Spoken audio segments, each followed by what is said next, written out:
आज हम बात करेंगे कक्षा 10 गणित विषय के 5वें अध्याय समांतर श्रेणी से संबंधित एक बहुविकल्पीय प्रश्न की। बहुत इंपॉर्टेंट है और आपकी परीक्षा में OMR में लिखने के लिए 20 नंबर की जो OMR परीक्षा होती है बहुविकल्पीय प्रश्नों में, यहाँ पर आपको देखने के लिए मिल सकता है इस तरीके का प्रश्न। बहुत इंपॉर्टेंट है, पूरा वीडियो जरूर देखिएगा। यहाँ पे देखते हैं श्रेणी 2, 4, 8, 16 समांतर श्रेणी है या नहीं। चलिए, ये समांतर श्रेणी है या नहीं ये हम देख लेते हैं, करके चेक करते हैं। तो समांतर श्रेणी चेक करने का हमने आपको विकल्प भी बताया, क्या होता है D बराबर A2 माइनस A1। तो A2 हमारा कितना है, यहाँ पे 4 है, तो लिखेंगे 4 माइनस A1 कितना है 2, बराबर कितना आ जाएगा 2। फिर क्या है A3 माइनस A2 बराबर A3 कितना है 8, ठीक, माइनस A2 कितना है 4, कितना आ जाएगा 4। फिर क्या है A4 माइनस A3, तो A4 कितना है 16 माइनस A कितना है 8। A3 हमारा 8 है, A4 16 है, तो घटाएंगे कितना आएगा 8।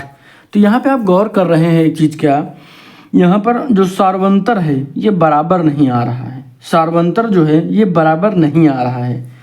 अगर सार्वंतर बराबर नहीं है तो जो श्रेणी मिल रही है वो समांतर श्रेणी नहीं होती है, ठीक है। अगर सार्वंतर बराबर नहीं है यानी जो ये निकल कर आ रहा है ये सार्वंतर होता है, और ये बराबर ना होने की दशा में जो भी श्रेणी रहती है वह बराबर नहीं होती, यानी समांतर श्रेणी नहीं होती, ठीक, ये याद रखना है। अगर ये बराबर नहीं, इसको लिख भी लीजिए, दी गई श्रेणी, क्या दी गई श्रेणी में दी गई श्रेणी में सार्व अंतर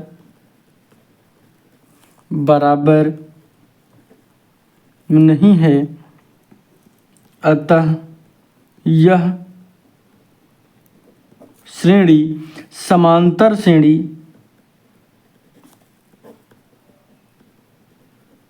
समांतर श्रेणी नहीं है। क्लियर? तो ये याद रखना है, बहुत आसान सा प्रश्न होते हैं और बिल्कुल इजी प्रश्न आपसे पूछे जा सकते हैं।